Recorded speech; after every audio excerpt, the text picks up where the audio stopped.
Welcome to John and James Live. My name's John Hastings with my co-host James CeeLo and special guest Michele Torti. Did I pronounce that right? You said it right. The Italian automation maestro. Apparently, this is what James is telling me. You've got to live up to your name today, Michele. A lot of expectations. Automating the world. No pressure, young man. How are you, sir? You okay? I'm all good. Thanks for having me. Good. So you're in sunny Southampton, the same as James, aren't you, at the moment? Yes, the beautiful Southampton. Yeah. So tell us a bit about yourself, Michele, because I've seen you on LinkedIn, and it looks amazing. You've worked with 5,000 people, 30 plus companies, and you're only 15 years old. This is incredible. Everybody's 15 compared to us, mate. How have you done it? Do you want me to go back to when I started and talk you through sort of the whole journey, or just overall? Tell us about your journey. You're born in Italy. You was telling us you've moved to Malaysia. Tell us about your journey. What's been up? How old are you anyway, Michele? I'm 20 years. I'm 20 years old. 20. Okay. Wow. Yeah. So I lived in Italy for 10 years, moved to Malaysia for 9 years. That's when I went to an international school, learned English. Then I moved to university in the UK. I'm in Southampton studying economics. I wanted to be an investment banker back in 2023 because that was like the thing that everybody was doing around me. I was like, okay, that's the road for me. And then my best friend called me up December 2023. He said, Michele, do you want to start a business? I was like, I don't even know what that means. But he's my best friend. So I was like, okay, it's exciting to be with him and then to do something as well. And that's where everything started. So that's when we got into the whole sort of business thing of like, okay, why do people do a 9 to 5? Like, what's the corporate world? And my friends, are they actually my friends? Do they make me better? Do they make me worse? Do my parents care about me? Like, should I listen to their opinions, right? Or should I just understand why they're talking the way they talk based on their experiences? And then obviously I was June in 2024. I was like, okay, let me start something. And then I was like, okay, I saw a video on YouTube of someone building a chatbot with no code. No code is just platforms that you don't need to be able to know how to code in order to actually build the automation. And I spent after that week where I saw that video, I was like, okay, I'm spending $2,000 of money I did not have. I took a loan out from my dad. My sister gave me all the money she had. I put it onto a course. Wow. And then after that, I have a mentor, which guided me and saved me, I think, 2 years of me having to figure out by myself. He told me post on LinkedIn, learn this platform called make.com, which is an automation platform. I started posting. 3 weeks later, one of my posts blew up. I started booking calls like there's no tomorrow. And that was the worst time whatsoever for like as long as I've been here, because it was 4 months of me booking 2 to 3 calls a day from people from LinkedIn. They just booked a call with me saying, I want something like you mentioned on the post. But it was horrible because I didn't know anything about business. I didn't know how to sell. I didn't know what I needed to do. I didn't know what I didn't need to do.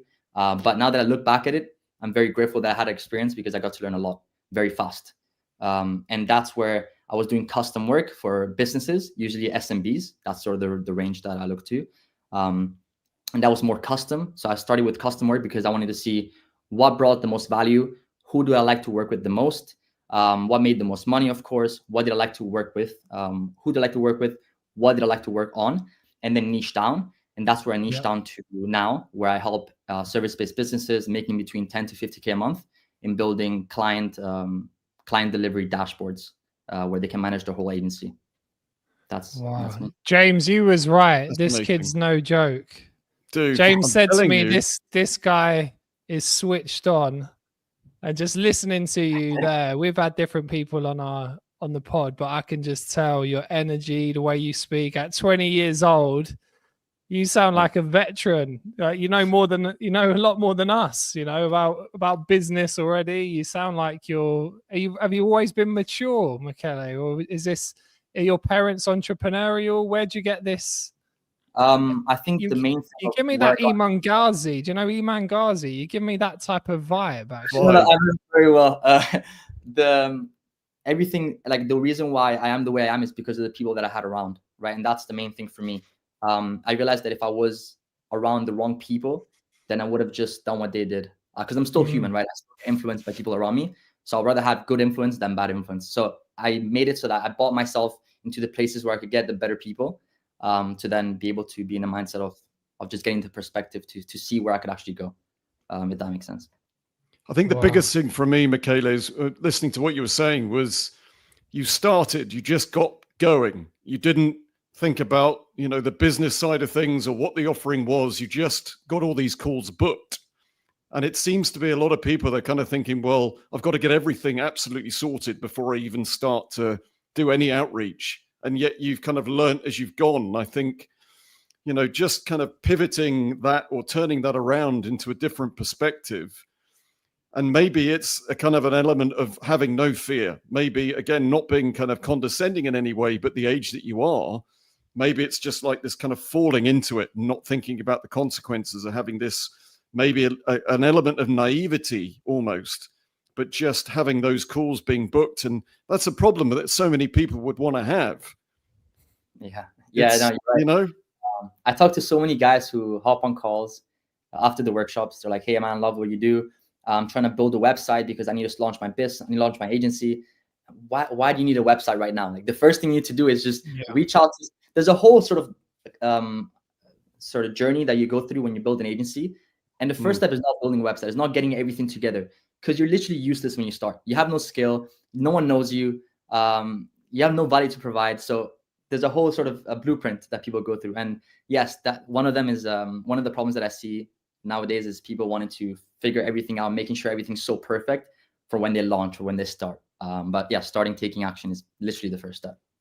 Yeah, we've been there, James, haven't we? I think I've rebranded like 3 times without having a single product, or a customer. It gets so bad. You just like, oh my God, I'm overthinking this, procrastinating. So how did you pick what area you was going to go into? You said that you started with chatbots.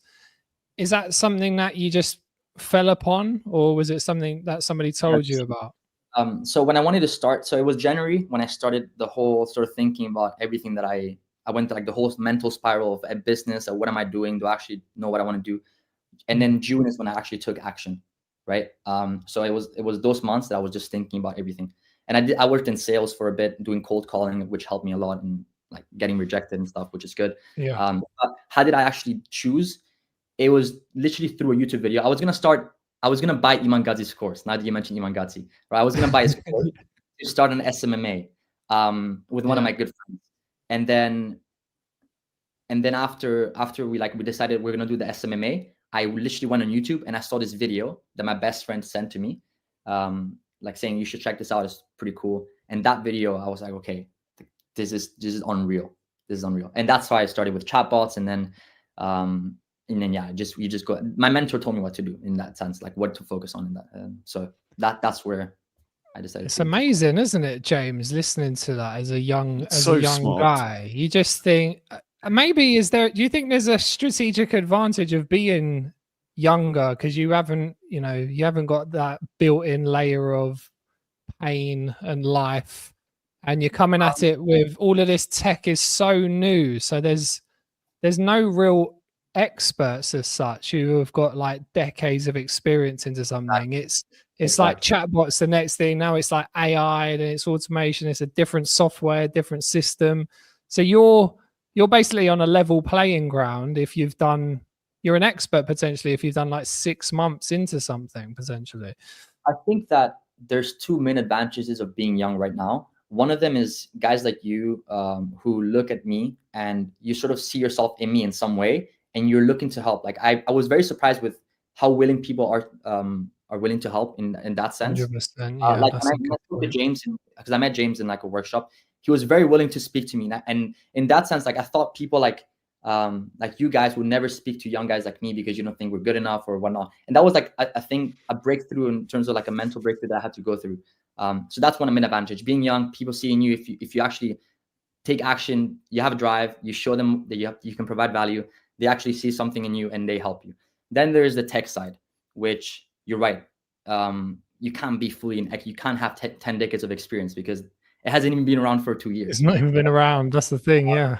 And it's evolving so fast that being young makes it so that it's much easier for us to keep up in that sense and provide value. Yeah. So that's the two main advantages I've seen with my age. But I don't think age matters too much, because just like you're looking at me and 20 years old, I'm so young. There's someone who's 15 right now, making an ungodly amount of money. Not many, most of them lie, but the ones that do actually, like the ones that I know that are 15 or 16 or 17, I look at, just like you guys are looking at me, and be like, okay, like shit, like he's actually doing something. I need to do something more. I need to like, you know. Yeah. I was talking to a client of mine the other day. He was telling me that his wife goes to see this lady. I think they're out sort of Surrey way, that she goes and James, you sure you can say this live? I can say this live. I'm not going to mention any names.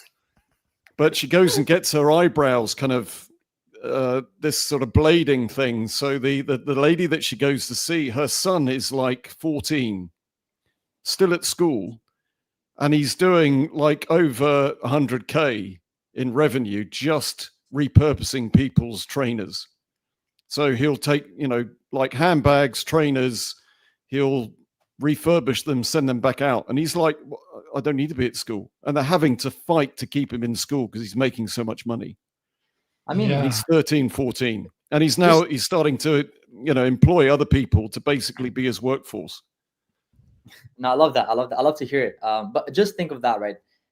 Even my parents, because I'm in uni right now, and I've had multiple occasions where I'm like, okay, I want to drop out, I want to do this, I want to do that. But you guys as well, when you were my age, you didn't have the same opportunities that we have. Like the opportunity to make money online, or as much opportunities online as we do now, you guys didn't have it. So it's sort of like it was impossible for you to do what I'm doing now, because the opportunities were not there. The technology was not there. So I'm in good timing in that sense. James was a chimney sweep, weren't you, James? Yeah, just use my face. I mean, the beard it's horse and carriage. This is James just ash. Cleaning horse and carriage back in the day. Lighting lamps with a flame. But no, you're absolutely right, mate. I mean, it is interesting because, there's so much information and free information when you're talking about YouTube, that it's all out there, but you've got to go find it and you've got to utilize it. It can't be just it's there and you assimilate it by virtue of osmosis. You've got to physically do something with it. So it's never been easier, but there's also this kind of almost complacency maybe around it to actually think, well, because it's there, it'll just do it by, I guess, by proxy. Yeah. You still have to do something with that information. Yes. I always think of it in this way. It's never been easier to be successful, but it's also never been easier to be distracted, right? Especially now. That's the main thing. Taking action is the first step. And to be honest with you, what I was doing was not like the post that blew up got around 700,000 impressions on LinkedIn. And that was the start of that was the start of everything, right? But when you think of what I was doing to get to that point where I made that post, it wasn't anything crazy. It was me watching a YouTube video of this guy called Nick Sarayev building on automation. I built it with him. I learned by doing, and I posted it on LinkedIn. And I was doing that over and over and over and over again. And then that post literally came from him. And it wasn't anything crazy. I didn't reinvent the wheel. I just did. I learned the skill. I built it with him. I posted on LinkedIn, and then and then it just went. Would you say you're an outlier with your sort of peer group in university and things like that? Or is everyone now got one eye on maybe being a YouTuber or running a business and things like that? Or is it's not as common? It's still entrepreneurs are the outliers. Like I said, with the successful and distracted, I don't really, I wouldn't say I cut off, right? Because I don't think that's the right word, but I stopped engaging with people in my university or people around me who don't have the same skill of goals as I do. That's the main thing for me. Whether you say, is everyone like this? There's more people like this now just because there is an opportunity to. And of course, logically, it makes sense that a higher amount relative to you guys when you guys were young have the entrepreneurial spirit because they have the opportunity to do so. But no, I think pretty much 95% of them are still in the same thing, that probably worse than when you guys were young, because now there's TikTok, there's Instagram, there's all of this thing of them. Distracted, so distracting. I deleted everything, so I'm fully like I'm against it. That's amazing, isn't it, James? To be honest, It's a double-edged sword, isn't it? Yeah. As you said, it's like the tool is just incredible, and you can kind of start to demonize it and say that it's bad and it is distracting and it's causing mental health issues. But there's always the flip side of it, that it's a fantastic resource if you know how to use it properly and you're not drawn into the algorithm. It's this weird kind of cyclical evolutionary thing that's there in this kind of infinite loop of engagement, is that it's something that can be really engaging and powerful to use for a business tool. But on the receiving end of it, John spoke in a previous episode about being the creator as opposed to the what did you say, John? The consumer. So be a creator as opposed to a consumer. So all of that starts to make sense, doesn't it? That you can actually utilize this platform and create a business out of it, knowing what the algorithms can do for the consumer. Yeah, I mean, I think YouTube is by far one of the best platforms to learn, right? But also YouTube is one of the worst platforms to get distracted in. So it's like, it's how you use it. Right? Like, when you're, I don't know if you guys know much about the e-commerce space, like the online e-commerce space, but what they do, a lot of it is they post a lot of products on TikTok. They have to see what works, what doesn't work, like the virality of products. And part of their job is going on TikTok every day, spend 2 hours scrolling to see what's viral, right? That's part of their job. But that being said, just think about them doing that and them only being able to do that, but they're also get distracted with like the feed and they spend even more time, right? So it's how to use a platform in a way where you're actually providing value without getting distracted. And that's something that I'm still struggling with in that sense. Sometimes I go on YouTube and I don't do so much anymore just because I'm like, there's no reason for me to do it. But at the start, it was like, okay, I'm watching football, I'm watching Premier League, but I'm also watching automations. Yeah. And it's like, which one, what do I do? But now it's, it's just, I mean, there must be an app or software that you can bolt on to something like TikTok that will do that for you. It'll search and scrape from the web all of that kind of relevant information, then provide a kind of report for you. Is rather than having to have human eyeballs on it, there must be something that you can utilize to create that for you. I mean, or not yet. No, I mean, you can pretty much do anything you can think of when it comes to automation. But it's with YouTube, a lot of it is visual. So I don't go there to get some transcript of information. I go there to look at what he's doing. I do it with him, and then I learn. Just like now I'm learning a new software. The first thing I did was watch an 8-hour tutorial of this guy doing it, and then did it with him. And that's how I learned, right? That's like, YouTube is by far the best place. So when it comes to getting reports and stuff, you could do that. But that's why I use YouTube. It's more visual than just getting the report. Amazing. What does your parents think about what you're doing, Michele? Did they need a little bit of convincing? I've heard like some YouTubers say, I think it was that Speed guy, and his mum kicked him out the house and said like, "What the hell are you doing?" And now he's like a multi-millionaire from doing live streaming. I don't know. I don't know much about what he's doing, but that's the sort of gist of what he said. My parents are proud of what I'm doing, but they're still very fixated on finishing uni, which I'm fully understanding of, like, why they think the way they think. Yeah, they don't really care like how much money I make or what I do or this and that. They just care that I'm happy, that I'm doing what I want. It's just typical parent stuff. They want you to be happy. They don't really care how you're happy. They care about you, the end result. Want you to be happy. And the thing about them is that they want security. So you look into dropout, it's not really the most secure thing. But overall, they're good. They're fine. They're just There's no reason why you can't have both now, though, is there? There's no reason why you can't go to uni and do your business stuff, or is there? Is it getting to the point where it's hard to juggle? Okay, so I'll be honest. Right now, in this moment, I'm gonna go back to uni in second year, because this is what happened. January of last year, I got sick and I couldn't take one exam, and I had to take that exam in August. So that's a retake. August comes. I show up to the exam 20 minutes before it finishes, and it said I can't take the exam anymore. I failed the whole year because of that exam that I didn't take. So they gave me this whole year to do.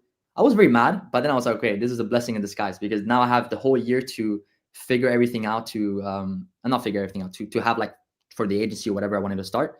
And And yeah, so right now I'm still in that year, and I go back in September. But when I failed the exam, I didn't take it, but I failed the year. My dad was like, okay, you need to get 2 jobs. You need to like pay for your living and stuff. I was like, okay, it's respectable. Like, I understand, right? But at the same time, I was like, shit, okay, if I have to get 2 jobs and I have to study for the exam, that means I will not have more time for the business, right? And then I was like, just give me 1 month. Just give me 1 month. I'll figure something out. And that's where I made my first $1,000 online. And that's like, okay, I'll pay for my living expenses today. And then the next month I made more. And then I was like, okay, don't pay for my expenses or eating and anything like that. And then I was like, okay, I don't have to get 2 jobs anymore, and I'm calm. Yeah. Amazing. So I'm still. Well, he sounds like a founder, doesn't he? Yeah, you can tell this guy's going to be is a successful. You know, when you're thinking like that at that age, and sometimes you do need backs against the wall, don't you? You need a little bit of pain to drive you, a bit of urgency, and sometimes there's no way to go but to make it work. That can sort of play in your favor, can't it? I mean, for sure. I think when you're young, the play is to. I don't think when you're young it matters how much money you make. I think that's pretty much irrelevant. But it's how fast can you fail to learn the most as possible in the least amount of time. That's for me what was, when I told you the 4 months that were really horrible. Like, I had so many. I mean, horrible is not really the word, but it was really. I was so stressed. I was really, really stressed for 4 months because I was booking so many calls. I didn't understand anything, and that was amazing. That's like what you should have when you're young, because you learn so much, you fail so much in the shortest amount of time. You learn so much in like 4 months. I learned something that you would be learning in 2 years. And yeah, so that's the play, not the money. I think the money is something that comes with it, but it's like learning as much as possible to fail as much as possible, because then you learn. That's the only way to learn, by doing it and failing. Yeah, building those skills, James, communication, sales, pitching, offers, all of those type of skills are super important, aren't they? And you're talking about doing the cold calling, and I think that's incredibly important, because you can get through that, you can pretty much do anything. Yeah. The fear of picking the phone up, the fear of rejection, all of those things, really tie into kind of a success of a business. And anything, if you can't do sales, then you're going to struggle. But yeah, my question is for you, Michele, that in terms of the future and how AI is dominating, and it's here to stay, it's not going anywhere, and the speed that we've talked about of the evolution of this, where do you see the traditional workplace environment? How do you see it changing over the next 10 years is kind of pushing it, how quickly it is going to change, but certainly in the next, maybe let's say 2 to 5 years, how can you see it impacting on the workplace? The speed of adoption is much lower than the speed of innovativeness, right? So everything is going to come out so much faster than people are going to adopt it. That's a fact. Yeah. And that you can see right now. So bear that in mind when you have all these tools coming out. They're so fancy, they're so cool, they provide value, but people don't have the time to actually go out there and learn. Use them, people like me to go out there and learn and then provide value, right? So if there aren't enough people like me, then there's not enough sort of supply to help these businesses. Where do I see AI going? It's a hard question, because I feel like everything's changing every day with the space, right? Especially when you're in the space like I am, and my whole network is basically people in the space of AI and automation. I think the fundamentals don't change when it comes to business. When you talk about the workforce, I think I can't swear, right? You can swear as much as you like, mate. Go for it. I think if you're not good at what you do, you're fucked. Like if you're not good at your job, you're just done. Like, you're finished. Because now we have systems that, like I put in my post, it does it 10 times better than you, at 5 times the speed, at 10 times, 1/10 of the cost, right? So if you're not good at what you do, you're out. But I say you're out as in like it's gonna happen next week. It's not gonna happen next week. It's gonna happen within like 2, 3, 4, 5 years, because I actually got in contact with, through LinkedIn, a sales director, one of the top e-commerce companies in the world, and he told me that they took 2 years to figure out how to get a ChatGPT license, right? That should tell you enough about a company that's so big, making so much money, with so many employees, and how they like the speed of adoption in that sense, right? So if you think of a company that big adopting ChatGPT after 2 years, you shouldn't be that worried in general about like what's going to happen in 1 year, 2 years, because there's so much that needs to happen before they start firing employees like that, which companies are already doing. But it's in two places, like corporate, like really big companies, and then there's the SMBs. When it comes to the corporate, as I said, it's on a longer time horizon. I think you have to wait more years because the companies have a lot of legislations. That's why no one is working with corporate. They bring the money, but before you get to the decision maker, it's a lot lot. Like the sales cycle is much longer because there's permissions and all that. So with that in mind, to adopt things in the company, to hire people, to fire people straight away, it's not going to happen straight away. It's going to happen within, I think, 3, 4, 5, 6, 7 years, right? With SMBs, what's happening right now is we've come to a point where a business does not need to hire that many employees in order to scale, right? And they just don't. So it's not more that they fire people. It's more so they don't hire people because now AI can do it much better for, again, the whole sort of numbers that I said. So that's where I see it going in terms of like. Yeah. I think it was like Instagram sold for over $1 billion when they had like 12 employees, didn't they? They reckon maybe AI, you'll see the one-man band $1 billion company at some point. You could. I mean, you never know. I know Clay. Clay is a company that helps with sales and like sales sequencing stuff. They're now valued at $1 billion, so they're a unicorn, and they have about like 20 employees. 15, 20 employees, which is nuts. Like you would have never gotten that back in the days, right? It's crazy. How does your I know you missed last year with the studying, but are you noticing it? I was speaking to my cousin who's doing sort of neurosurgeon stuff at university in London at the moment, and they just said they're really encouraging them to use ChatGPT and things like that now in their research papers. Are you seeing it being incorporated in university yet? No, not at all. Interesting. No. Yeah. But the thing is, bear in mind, I do business and economics, right? So for me, the way I think of uni is worse than probably anyone thinks because I started my own business. I learned things about business that university would never teach you.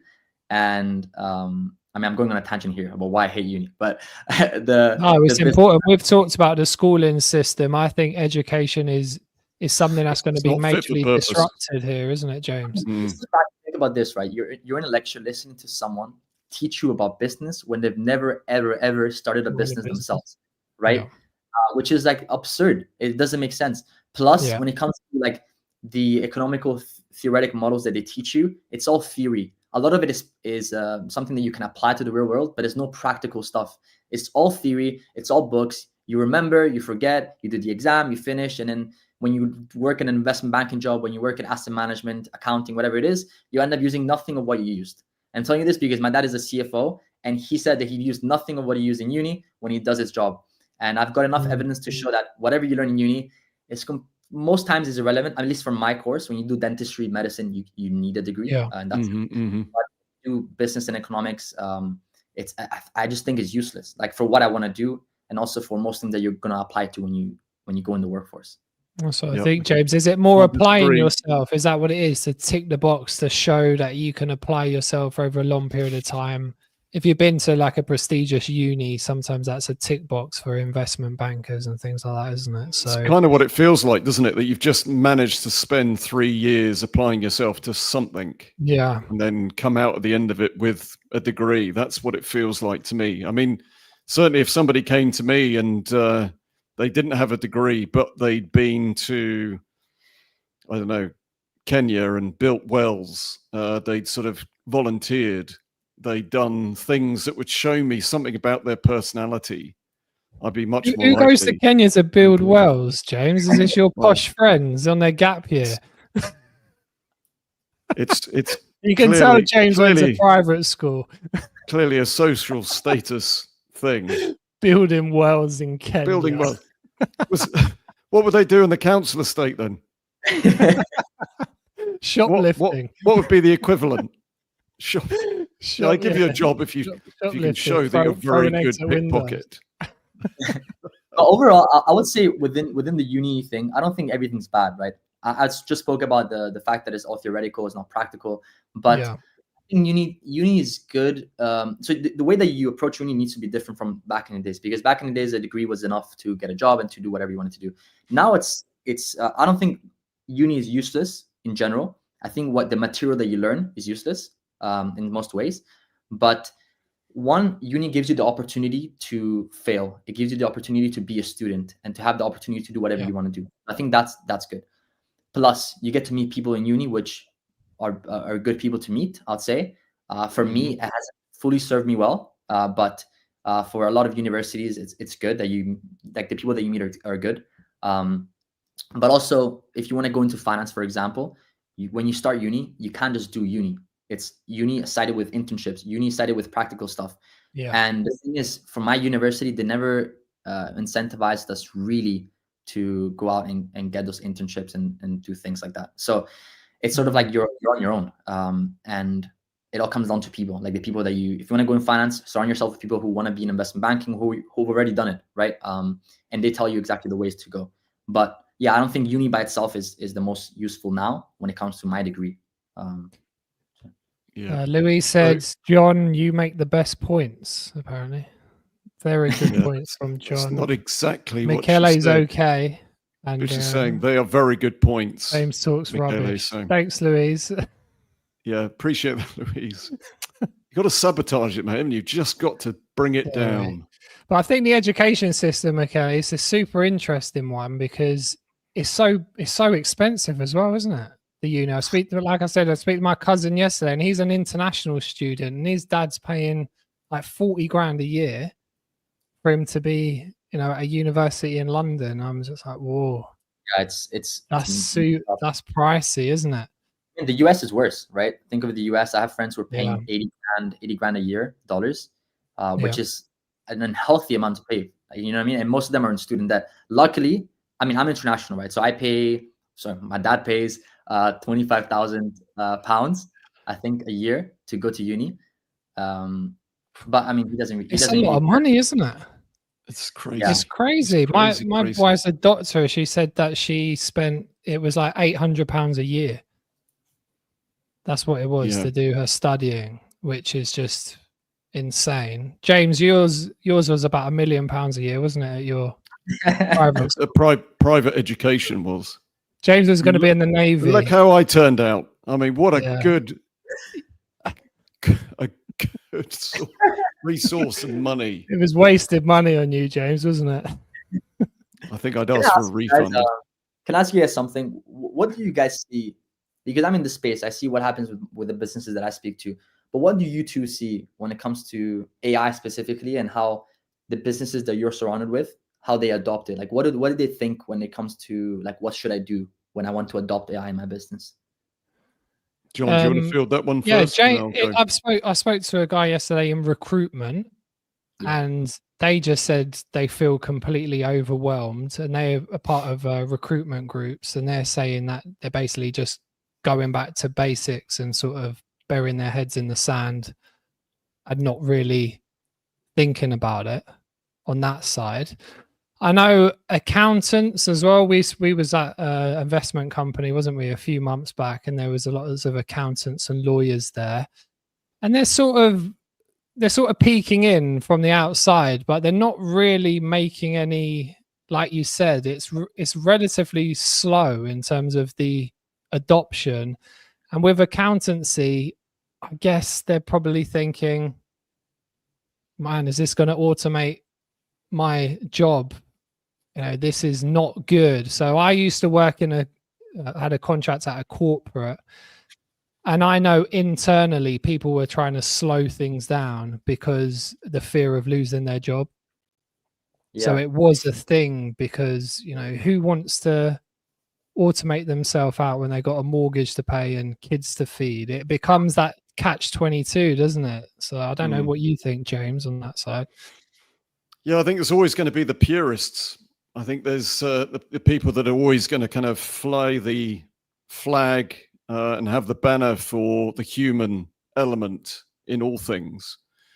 But I think they're missing the point. And we've had quite a bit of vitriol, John, haven't we, in terms of people commenting on, using ChatGPT to create images and, how ludicrous it looks, and you're cheating by utilizing it. But, people are missing the point. It's fear, isn't it, James? It is. It's all fear-based. Yeah. It's all fear-based. And it's here. It's not coming. It's here. It's arrived. Where do you think the fear comes from, right? Like, where do you actually think it comes from? it's change. I think generally people are just fearful of change, whatever form it takes. And you look back over millennia, whatever particular, the printing press, for example, when you had a situation where trained monks were the only people that could actually produce the written word. And that was the auspices of those particular individuals. And then all of a sudden the printing press comes in and you can print the word en masse and circulate it. And it was always this, situation where people felt like the world would come to an end because anybody could distribute the written word now. And it's a similar thing that we've got with ChatGPT, that this kind of the fear around insidious practices, the people can now create something that didn't exist. Certainly around, video and augmented reality, for example, that, how do we verify that this is actually real, that this happened in the world? And I think what we're trying to do is say that actually going live is one way of doing that, to counter this, fake news era that we're now in, that actually doing something like we're doing now and having people interact with it in real time is a way in which we can, prove that this is actually happening. But it's a tool at the end of the day. It's like, why would you not use it? But I think on a macro level, Michele, I would say, in the last 70, 80 years, we've got the house price and wage disparity.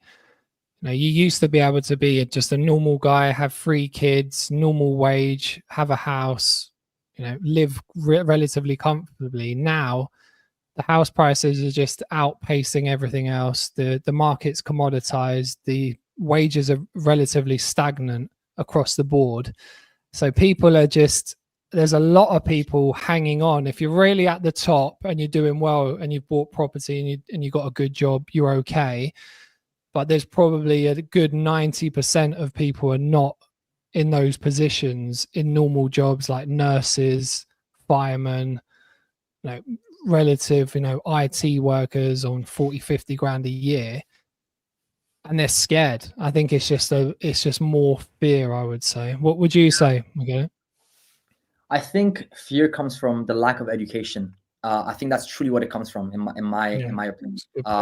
I'm not really in touch with all this, I'd say not political, but like economical situation, right?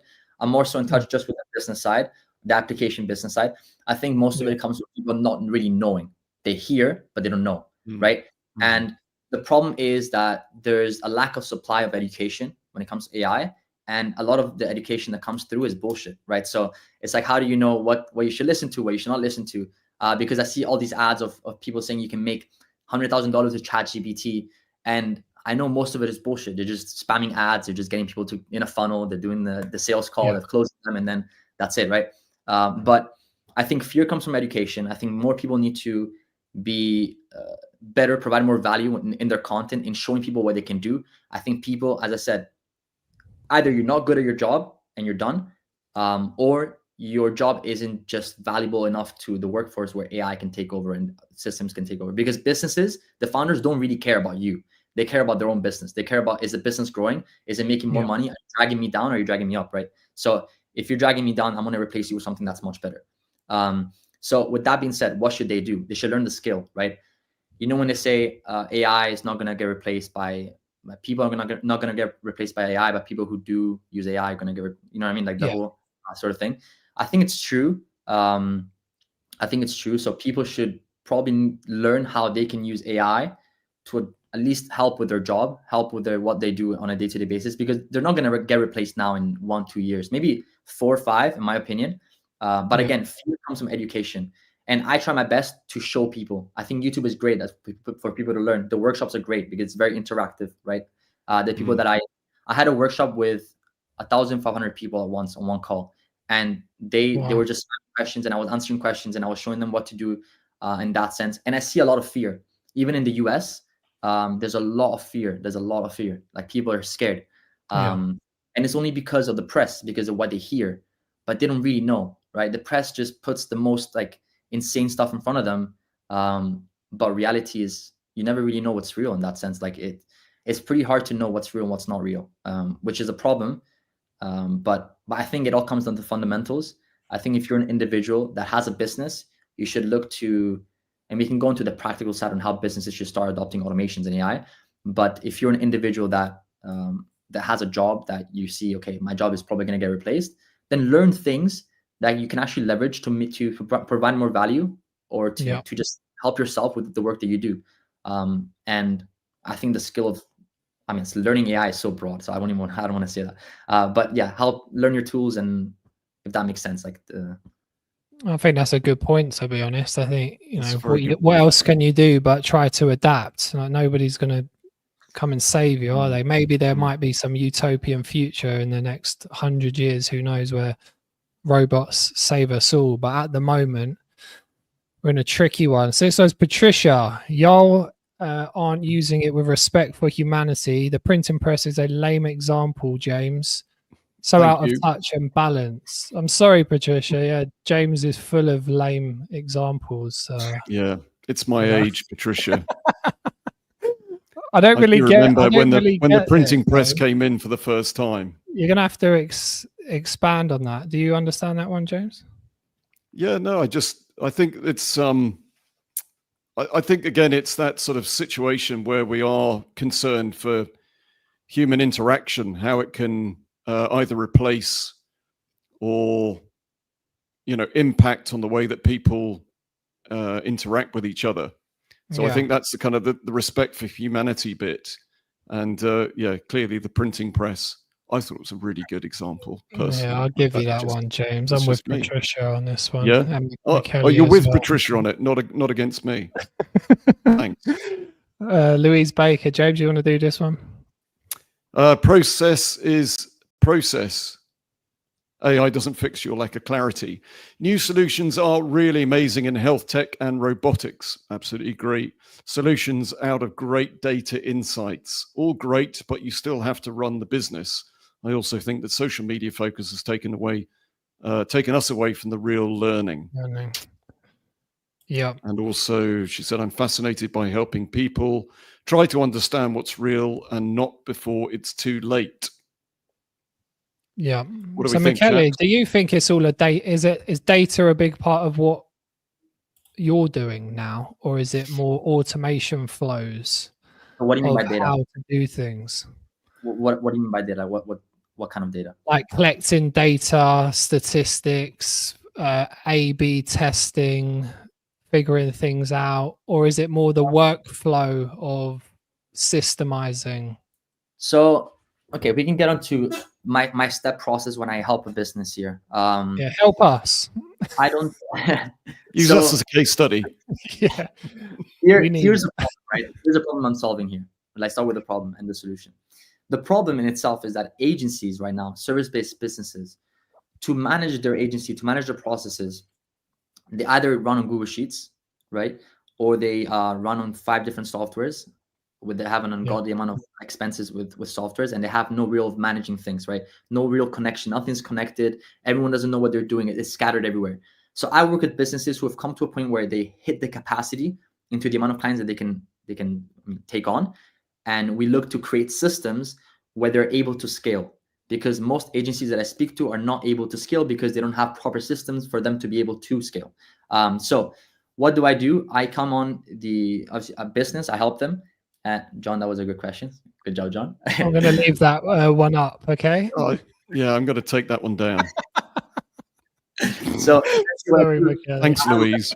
I have a 4-step framework when I come to a business.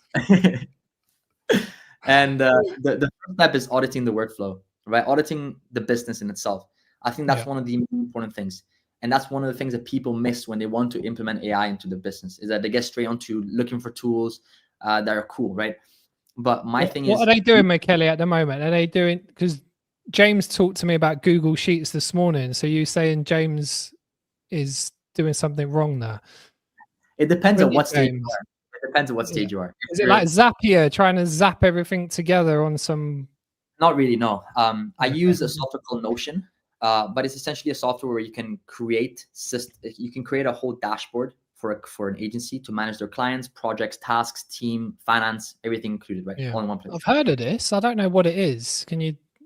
Yeah, it's very custom. So I don't think many people are doing it right now. I think there's very much a lack of supply when it comes to these systems, because it's not easy to do, because it's very custom. Notion, you start with a blank page, like a Google document, and you can create anything, right? So that's like, it's a double-edged sword. It's really hard, but it's like really cool when you actually do it. It actually provides value.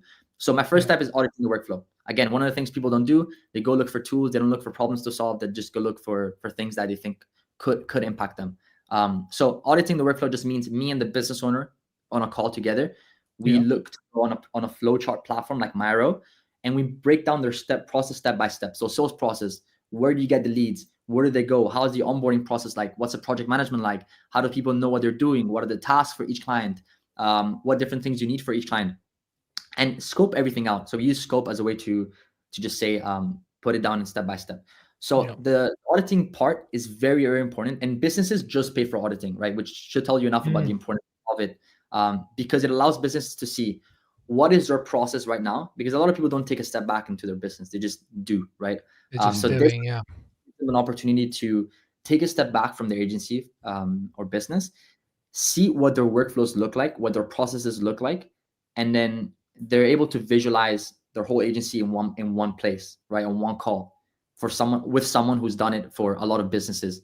I mean, a lot of businesses is subjective, but for whatever business I did, right?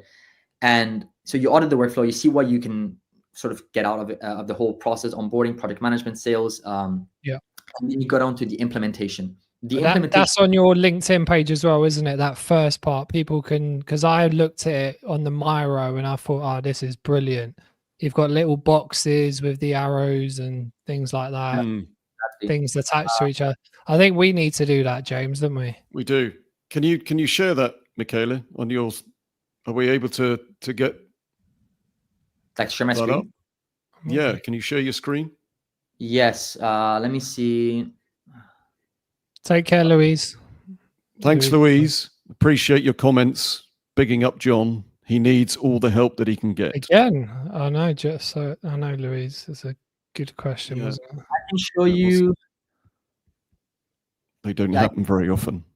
I can show you a hiring system and how we broke that down, so you can sort of see how you can. That'd be great. You can see my whole back. Great. First screen. Okay, so this platform right here is Miro, right? This is where I map everything out. So I have all my processes. For example, right here, I broke down my whole funnel of what I do, my calendar, my LinkedIn post, and stuff like that. So let's go through audit. Okay, so this right here is a company, pretty big company actually, that does a lot of like sports related stuff. They have a lot of sponsors. They had a whole onboarding process they had to get through, but it was very, very manual. And so we broke it down. We have inbound, outbound, and then it goes to email, and then you broke it down to reach out to partnership teams, and then you have to send an email, then you have to wait for the response. Then you have to, if no response, you send them an email. If the response, you get this. And there's all these different steps that happen in the flow, which is exactly what businesses need to do. So they need to sit down. They don't do it though, Michele, do they? This is something that all businesses should do. Yeah, they should. They really should. Yeah. It's because it's almost something that you don't even think about, because it's like, oh, of course, but no one does it. This is very easy to do. That's the thing. It's very easy, but the ROI that you get on your time spending on this is very high, right? Because you get to see all the processes in one place. So again, this is just an example of a business. We broke down the whole process, and we could use that for, who is this? Okay, yeah, we could use that for then the implementation side. There's another one. We have the present, what's it look like right now? The future, what it could look like. So the outbound sales, we have build the list, create a messaging, create the outbound campaign. We have live feedback, reporting, social media. Nice. What is it right now? What does it look like? The inbound website leads, what is the process they go through every single time, right? So that's something like that's an audit example. It's not the kind of audit I have now because I do something a bit different, but it's sort of understanding how you can break down your workflows into a step-by-step process where you can visualize what it looks like, and then I can build a system across that so it's automated without you having to do most of it. So then comes this. This right here is an example that I built. We actually built a dashboard for this client, and this is Notion right here. So this is where they can see the daily reporting, all the tasks that are due, the pending payments, and they have different data. We call them database space. So CRM, clients, tasks, finances, interactions, objectives, and content. Each single, when you press on this, so let's go to CRM. CRM is here. They can see the new leads that come through, the contact, qualifying, proposal sent, invoice sent. There's a whole sort of process they go through. For tasks, they can see this week's tasks, the one that are his tasks on a calendar view. They can see everything, and it's all connected to each other, right? So we have one centralized dashboard, which is this, and each one of these different databases leads them to a different place, which is broken down into these sort of things. It's sort of overwhelming at first when you first see it, but I do provide a lot of training and documentation for the founders to understand exactly how to use it. And it's very simple once you get the hang of it. But yeah, it's basically one place. If you're looking to exit a business as well, I guess this is paramount, isn't it? You have to have processes and systems in place. It's so valuable. So valuable. But it's having it all mapped out for you visually, isn't it? Yeah. That just enables you to get a really good idea as to where you are. I think when you're trying to think about it in your head, it can get really quite sort of muddled and a bit, when you're in the business, it's quite difficult to have that sort of helicopter perspective that you can take an overview of where you are, where you need to go. So I think this is a really important process to go through, isn't it? It's good that you mentioned investors and exiting a business, because I spoke to someone yesterday that we're going to do a custom dashboard for them, and they have a meeting with an investor on 28th of this month, and they want the system done as a way to show them that they are a digital agency. They have processes in place to then to increase the chances of them getting the investment. So I mean, that's more of a specific thing, but yes, this process right here, auditing the workflow just means you sitting down. What are the processes you have right now? What are the different actions that you take for every single thing, right? And people go a bit too broad.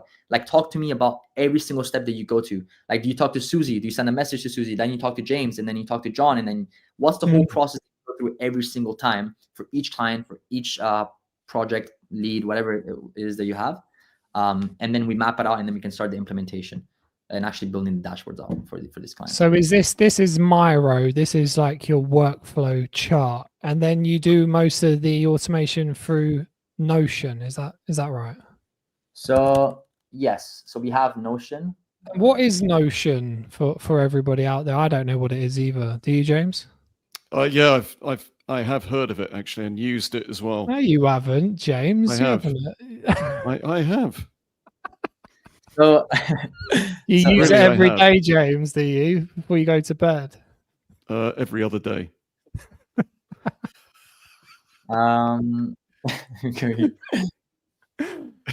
Notion right here is where you can manage different. This is my Notion dashboard right here. Very simple. But it's where I can see my clients, my active clients, my pipeline right here. This is the clients that I have for the new offer that I'm running.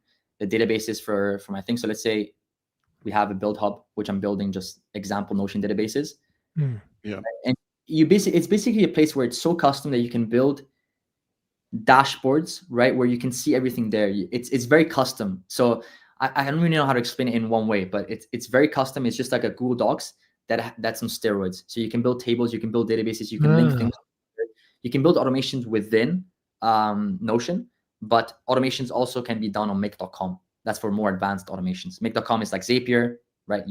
Like Zapier is very famous. So it's a similar thing of .com. And yeah, you have to use coding and stuff like that. I think I was using, is it Anaconda or something like that? I was looking. Have you heard of that? You don't need any coding though for make.com. You don't need coding for this one. That's the beauty of all these systems, that you don't need. Like, the barrier to entry for the system is very lower than ever, because your technical ability doesn't have to be that high for you to actually use it and provide value to yourself. So these are different automations. This is make.com, and I'm showing you a bunch of stuff here, but make.com is a dashboard right here, an automation platform, right? Let me go to an example of the workshop that I run, and I can show you. So do you have to pay subscription models for these ones? So it's free. It's to be honest, for most things that you do, is you can probably do it for free. But if you want to pay, you can pay like $10 a month. That would work. Cheap as anything, really. It's very, very, very visual. Like, what this symbol is, what this symbol is, this symbol, right? So you understand that these are the different softwares that are used for each specific step. Now, you also see the line. So it means that this right here is connected to this, and this connected to this. So that's the whole workflow. That's not an AI agent, right? This is a workflow. just something that happens every single time, repetitive, right? And that you streamline. So imagine a human being able to go create a Google Drive, then creating a Slack channel, then creating a task on ClickUp, then creating a document, and then sending the email, right? This is a 5-minute task. It's done in 2-3 seconds, right? So that's a workflow right there. And yeah, it's very visual, which I really like for content. Yeah, but you extrapolate that, don't you, over time, and you're literally saving yourself a lifetime of bloody repetitive work. It depends on what tasks, but yeah, you can pretty much automate. And a lot of businesses don't have much to automate, right? They just need systems in place that they can just visualize, right? It's like the automation. Once it's done, Michele, is it pretty much kind of operates itself? Is there much maintenance around it once it's actually implemented? Is it just it's low maintenance, I should imagine? Are we talking about Notion, or are we talking about make.com, or just both in general? Yeah, the whole process. So once this has been set up for the business, can they just have it kind of running in the background and interact with it as and when? What we do is sometimes we don't need to use make.com. That's more for advanced stuff that we need make.com for. Usually it's all within Notion. So when it comes to the maintenance and what they actually need to do month by month, we give them, so we do a setup fee, then we do like a monthly for 3 months. After those 3 months, it's pretty much game. Like they have a fixed system that works. They don't need anything else from us. But those 3 months allow us for them to test, to get feedback, to see if they want to change anything, add anything to it, remove anything. Those are the only maintenance, and then they can pretty much go, because they're very concrete systems. So there isn't much that you have to do in terms of maintenance. Yeah. And what's your sweet spot of businesses, Michele, at the moment that you're working for, and how do you approach them and sort of acquire? You don't have to tell us, but what's your sort of process in terms of how you're making millions of pounds? That's not true. That's not true. How do I approach it? So my sweet spot is service-based businesses doing between 10 to 50K a month, because I find that's a sweet spot for businesses who have clients, so they have money to spend, and they are capped with their client capacity, so they need to scale. And that's people. I mean, that's only comes from testing, right? So that's the data that I got from testing different businesses. What would be an example of a service-based business? Agency. So an agency like mine, where I need the system. I need the system. Social media agencies, that type of stuff. Any agency that has that's service-based, right? So they have clients, they have different things they need to manage within their projects. They have team members. They have a whole system in place. That's, whether it's scattered or not, doesn't matter, as long as they have a system in place, and then we can look to put that system into one place. So that's my sweet spot in terms of agencies. Agencies, coaches, consultants, because they have clients, they need to store them in one place. Most of them do it on a Google Sheet, which is fine at the start, but as you start to scale, you can't use a Google Sheet anymore because you need more information and it gets lost everywhere. So that's my sweet spot in terms of ICP, client. When it comes to how do I actually get the clients, I don't do any outbound. So outbound is just like reaching out to people. I don't do any of that. So far, everything that I've had comes from inbound. So people reaching out to me, either from my content or from the workshops that I run. But mostly it's from my content. They look at my content and like, hey, I like what you're doing, book a call, then they talk to me and then we start working together. But yeah, it's pretty simple. Just people reach out. And where do you release your content? So it's obviously on LinkedIn, but are you on other platforms as well? Only on LinkedIn. Or LinkedIn. LinkedIn. And how many times do you post per day? And have you got like a little ritual on that? Not per day. It's actually surprising, because at the start I was like, okay, these people should be posting like 3 times a week at this specific time. They need to have this. I don't have any of that, to be honest. It's just more of every other day, I'd say, or every other 2 days I just post. I try to put 3-4 times a week, but I never want to put quality at the expense of quantity, which is a really big thing, because I want to put value up front. So for me, it's how do I create the best posts, but while still keeping the quantity up. And that's my. And what would you say is working? Is it like an article, or is it like a video, or what's your thing? So here's what works on LinkedIn, guys. What works on LinkedIn is you need to have a visual every single time. So there's 3 different things, right? Lead magnets are massive on LinkedIn. I think right now my whole feed is a bunch of lead magnets. What it is you giving a resource for free, and you telling people to comment a word to get access to the thing. Why do people do this? Because the LinkedIn algorithm is set up in a way where if you, John, you comment on my post, everyone who follows you sees that you commented on my post, even though they don't follow me. So it's a whole compounding thing. That post right there with the 700,000 thing that I made, that was a lead magnet. I was giving out a make.com blueprints, because they're all blueprints, automations, pre-made automations for free. They comment to get access to the automation, and then it's like a whole, like, that's a good one, isn't it? We don't do that, James, do we? That's a very, because then obviously everyone's commenting, the algorithm picks it up, and then it gets pushed out more. So yeah, that's a good one. And videos are good. You need to have make sure your text, like when you put a text-based content, you always need to have text, of course. But when you do it, make sure the first 2 lines are always like catchy and they're good. They make people want to read more. That's important. And how many lead magnets would you have? How many lead? Is it going to like a email capture landing page? Is that what it is? So right now, I used to do lead magnets like every other post because I was looking for clients at the time. Right now, it's more so like even if I don't post lead magnets, I get clients. But I think once a week is okay. But when you do lead magnets, think about who you're targeting. So who is your audience? Who would find what would they want for free? What's something that they would pay for that you can give them for free? The thing I was doing was something they'd be paying for, like $20-$30, but I'll give them for free. That's sort of okay. So they lead magnet, then they comment X to get access to this.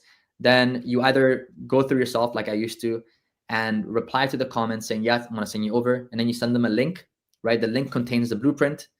And I use Gumroad as a way to like put the blueprint there because it allows me to put more resources. And Gumroad is just a place where they press a link, they go to a page, they put their email, right?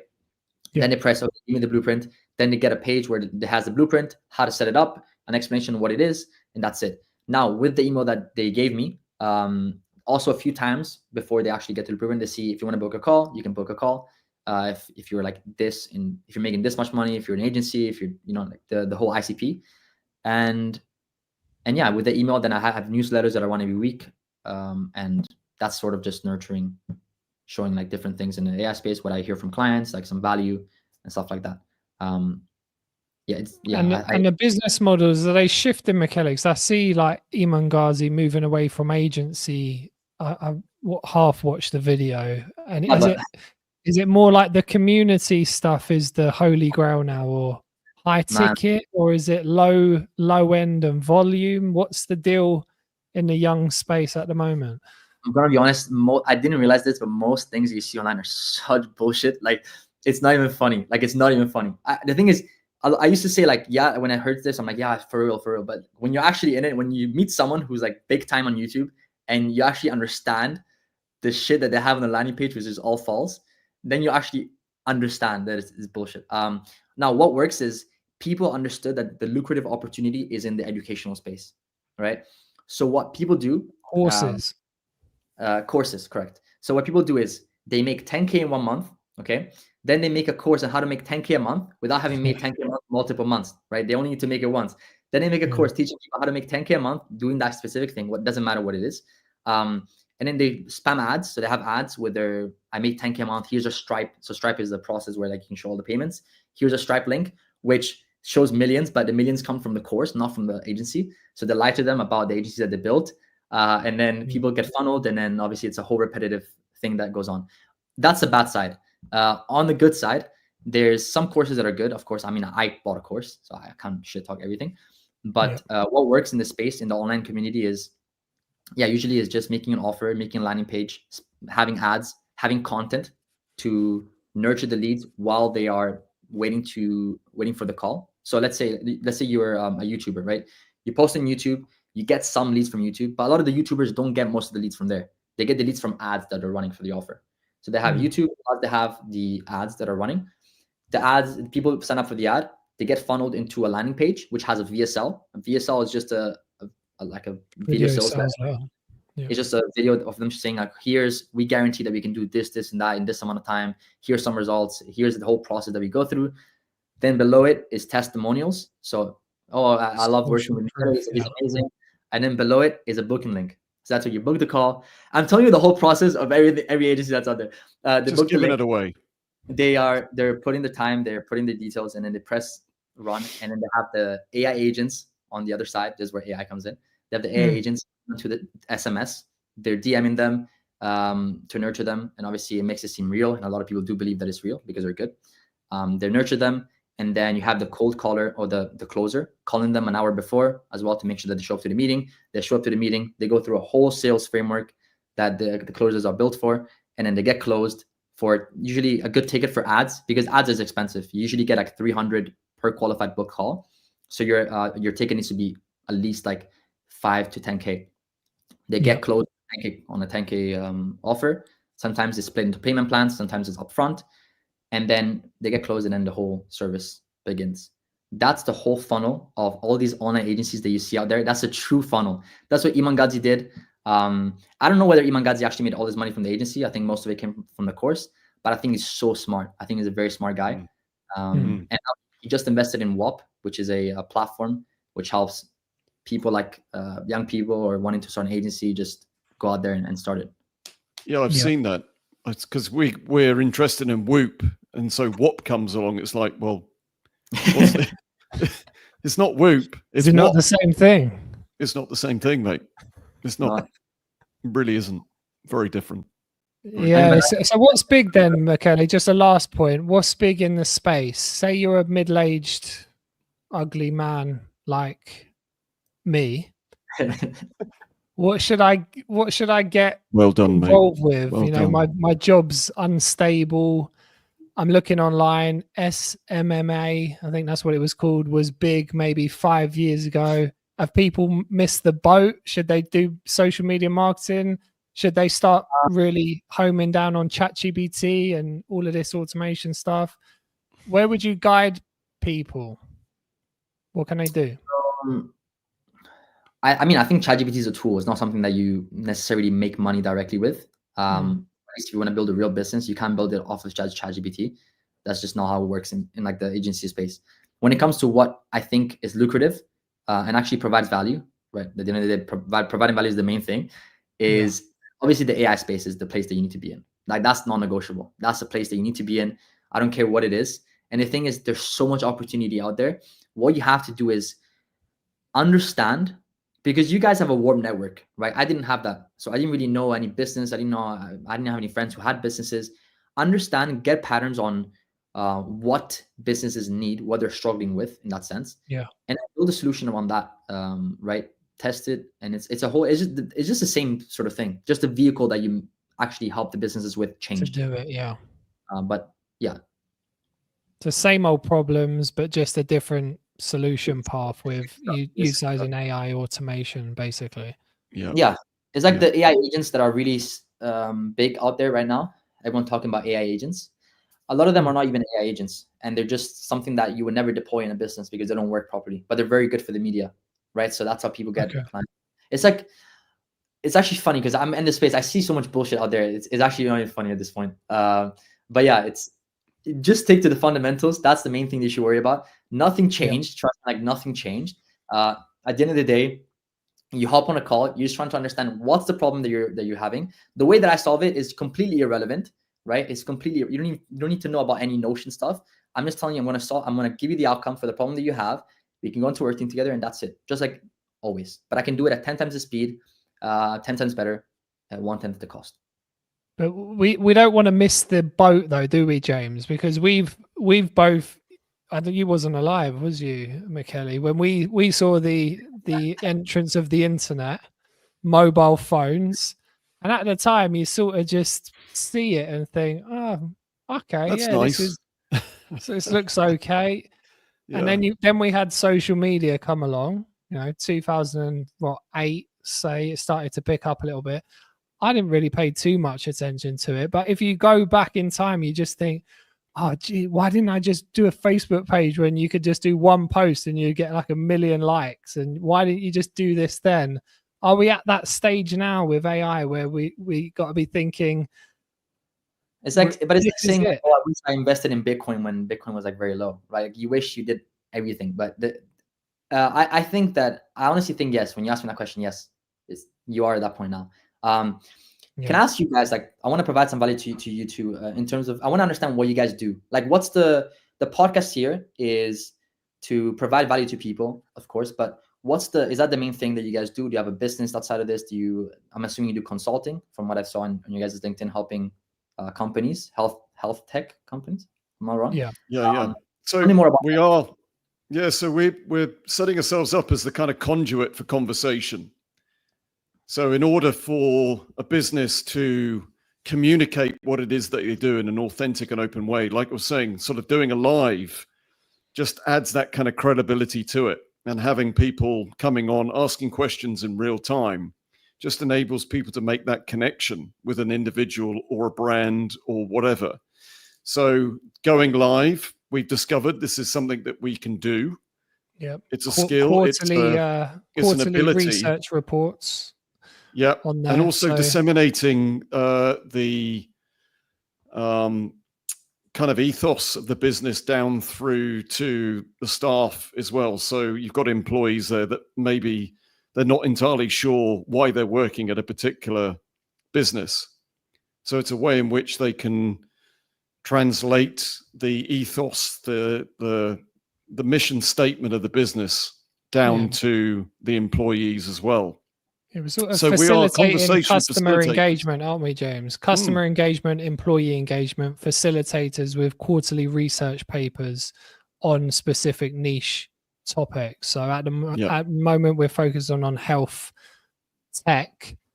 Yeah, that potentially could niche down even more. There's the wearables market. There's the biotech market. There's very SaaS integration as well. For you guys, the content side is how you get clients, I'm assuming, right? Is how people come to you. So I think content is the main thing that you guys should really focus on, which you guys are. So, I mean, the only logical thing for me is expand to YouTube, expand to LinkedIn, Instagram, TikTok, or I mean, wherever your customers are. Take these lives right now. You can literally format this into 50 different shorts, right? Because we said quotes, we said really like short phrases that are really impactful. Take those, shorten them into 50, get someone from like an underdeveloped country to help you with the editing process, like VAs, and and help it with the editing. Post it on all the platforms, and then keep building that personal brand. Post content, reach out to people in your space, and then build up personal presence, because you want to be thought leaders at the end of the day, right? And get more people on the podcast like you are now. Get more people on, but I guess you have to build more authority. I mean, not more authority. I don't know how much authority you have, but you have to build authority to get people to come on the podcast and wanting to spend an hour right here. So it's sort of, you only build authority by building more content. So yes, content, value. These lives right now are very good. You have 1 hour of content that you can repurpose that into so much more content for your different systems. And not many people do the lives, James. I don't see them. People feel a bit awkward. They don't want to say the wrong thing, nervous. So I think we're trying to swear or not. Yeah, exactly. So we're sort of placing ourselves in a unique position where we can be the voice of reason, understanding, curiosity, and sort of commentating on this crazy amount of change and trying to understand what young guys like you are doing, because for some people, what you're doing is, far removed from what they're doing. They just can't imagine it. It sounds so techie. They're scared of it. So it is good to have somebody on to understand and even inspire other, young kids who feel like, oh man, this job's not good. I need to do something for myself. I'll say this about where I am right now. You can look at my situation right now and say, this is amazing, right? But I didn't start like this. Like I was normal. Like I was a normal kid. Like everyone starts the same, right? It's not like I'm very good technically. I wasn't good tech. I don't know how to code. I started with knowing how to say hi to ChatGPT and getting a response, right? To now being able to actually help a business build all these complex systems. So it's all trainable. It's all skills, right? If you literally spend 6 months learning something on YouTube and just replicating it and reach out to your warm network and ask them to work for free and then get experience and all that stuff, you can build a business within 6 months, or not a real business, but you start freelancing, you start whatever you have to do, and then you can scale up, right? But it's one of those things where people overcomplicate it. Like it's all fundamentals. I started watching YouTube learn a skill. I started posting content because I realized that content is the best way to show people what I do, especially for these complex things that people are so scared of. And then, yeah, people came to me. It's like it's just a very simple process. A lot of people don't think they're good enough to even start, and I used to think that too when I started. But look, like I've managed to come a long way, and I'm not even close to where I want to be. But I've done something where I took action. I did the first step, the step that 95% of people don't do, which is the hardest part, getting started. Exactly right. Agree. I'm super impressed, Michele, to be honest. You was right, James. This guy, I'm very rarely wrong. You've learnt that about me. Well, we've got somebody's just posted again. Oh God, okay, we'll leave it there. Louise has put a post underneath that about I hear you came from a council estate. Yeah, I did, but we're going to leave that for another show, to be honest. Let's not go there. Michele, thank you so much. I mean, I appreciate that. I learned a lot. Wow. It's inspiring, James, isn't it? You see, I'm inspired. I'm inspired. Your energy, you got your head switched on. I like it. Good hair. I know James is jealous, but it's been a while, mate. It's been a while. No, I really appreciate it. So where can people find you?